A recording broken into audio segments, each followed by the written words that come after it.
First thing we did was we opened it up, and everybody had been speaking about how it was going to be smelling terrible and everything. And there was a certain smell, I think, when you walked into the building, but absolutely nothing like the disaster that it was going to be that folks spoke about. So this is looking at a guga, which is a piri gannet. So we had a gathering here today in which a lot of people came along to relish the flavours. Donald Murray wrote a book some years ago called The Guga Hunters.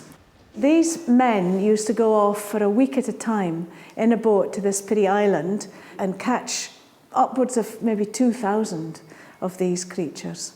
I come from the district of Ness at the north end of Lewis, and several of my family members have gone out in the past to hunt gugas, because that's where the practice of eating seabirds still survives. While they were there, they were killed and cleaned and gutted and then salted, and then they built this kind of cairn of them.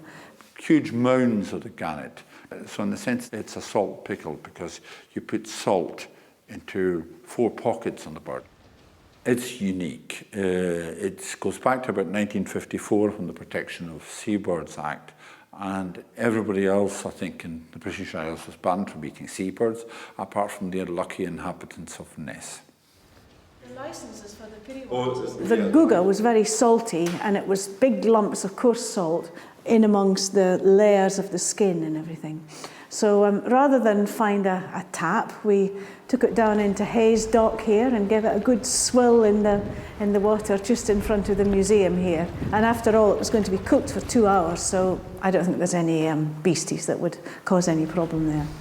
So then it went into a big pot, filled it up with cold water, no salt obviously, and we brought it up to the boil and then turned it down to a simmer, and its cooking time in total was about 2 hours.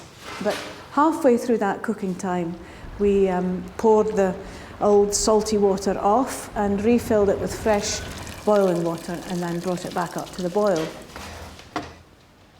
I haven't seen any written evidence that Shetlanders actually ate gannets or piri gannets, but I'm sure that it's something that some folk, especially maybe on the outlying isles, would have done if they were cut off in the winter, and because this is a preserved meat that would have lasted a long time.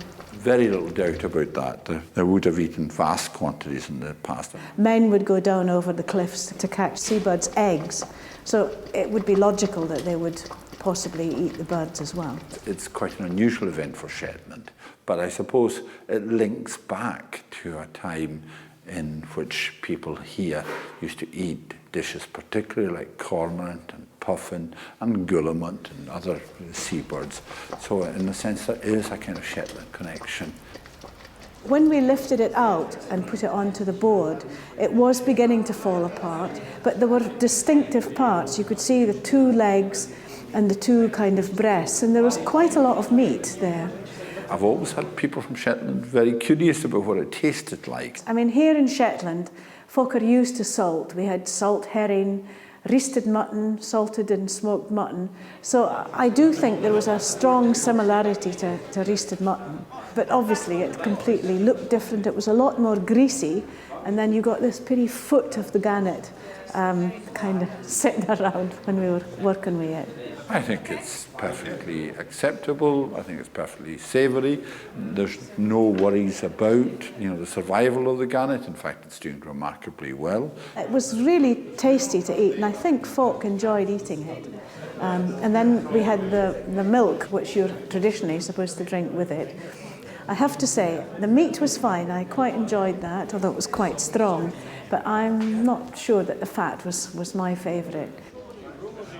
So this at least gave them the opportunity to come here and taste the food. And I think, as I say, we come from a similar tradition. The other reason was we've received donations which we're going to send to Shetland Solidarity with Refugees. And if we can help other people and also satisfy Shetlanders' curiosity about a meal that was their forefathers' delight at one time, then why not? There's no reason why not. I don't think I would cook it for my family for an evening meal, but it was a new experience. It was good to do it. It was good fun. Quite an important kind of historic thing as well.